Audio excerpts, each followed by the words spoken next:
Okay, on this sensor here, just mash down on the passenger side, and your black wires and all right there. Anyway, that comes apart just like that. Get that loose. Get that loose there. All that looks good. Your slide with your little brackets there, that's where your clip on the other side goes to. So they made up just like that. They made up just like that on the passenger side. Anyway, that goes down back in there somewhere, so you can just drop that out of the way. And we'll put our T20 screws back in there like I said. And that way we don't lose anything. And this wire is loose. And it goes back up to the fuel rail. Fuel rail. Took that out right there. That was the E-socket we talked about earlier. Took that E-bolt out. That E-bolt. Remove that E-bolt. It's like a reverse star head. And that was, what size was that? I think it was an E10. Yeah, E10. And I don't know where it's at right now, but anyway. And we got the other one, which we talked about in the first video. Took them bolts out. Those are like T30s or something like that. T30, yeah. Anyway, here's the one we used, and it's a E10. Sorry about the focus on the camera. The lens is broke. Anyway, the E10 takes that one out there. Once you take that one out, you go into the T30s, take them out, and that whole cover pops right off. The whole cover pops off, and you're good to go. So, follow this on back. That's loose. So now we just take these fuel rails loose. It could have high pressure on it, so you got to watch out. Once you get this loosened, these fuel rails, 1, 2, 3, 4, 5 of them loose, this whole engine harness will be able to come straight up. Then you can put your fuel rails back in place and snug them down so that nothing gets in the way. And then basically it's ready to come out. Just a few other connections on the passenger side.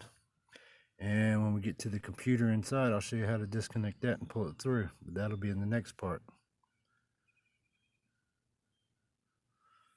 And we'll pull it through that fire hole, which I got on the driver's side, right by the battery. And that fire hole in the wall, firewall, has a rubber plug there. I went ahead and pulled the plug out. And it was kind of old and deteriorated, so it got destroyed, but shouldn't be no issue. Silicone it or put another rubber plug in it. And I'll show you how to disconnect it from the computer. Might as well do that right now.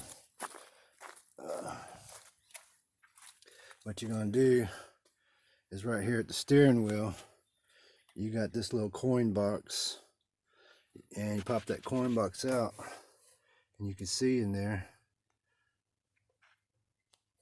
you pop that coin box out on the driver's side, pop that coin box out, and then you can reach up under here, and you see these main wires here.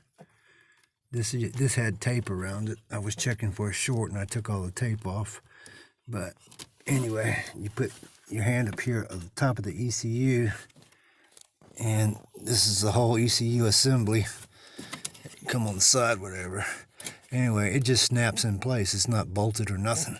So you can just go, take your hand up in there, and you take the ECU and you just pull straight down on the ECU. Don't grab the bracket. There's a bracket up top. You're just going to be on the very edge, and that thing just pops right out. So we can pull that ECU on out like that. Take that ECU on out, slide her down just like that, and the wires on the right side of the ECU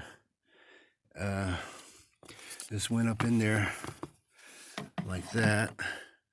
So anyway, the smaller harness is the lighting, and it goes to the instrument panel. We don't need that one. We need the one on the left side, not the right side.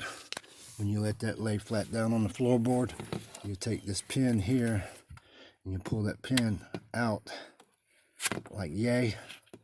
Once that slides out like that, this thing right here will pop right on out, and you're right there on it.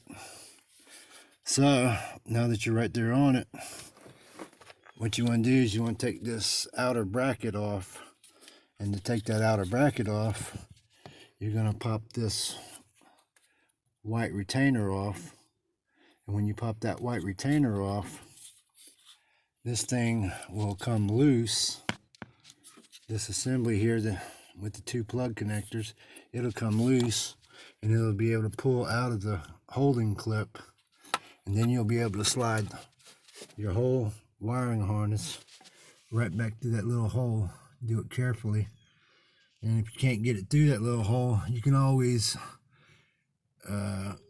take some tin snips or something and cut that a little bit and bend it outwards towards the engine here and get you a little bit more room. But that should fit right on through there. Once you pop this retainer out, and this thing will come loose, and this is your wiring harness going to the engine on a 2006 Dodge Sprinter. So it's all pretty much plug and play, not so bad.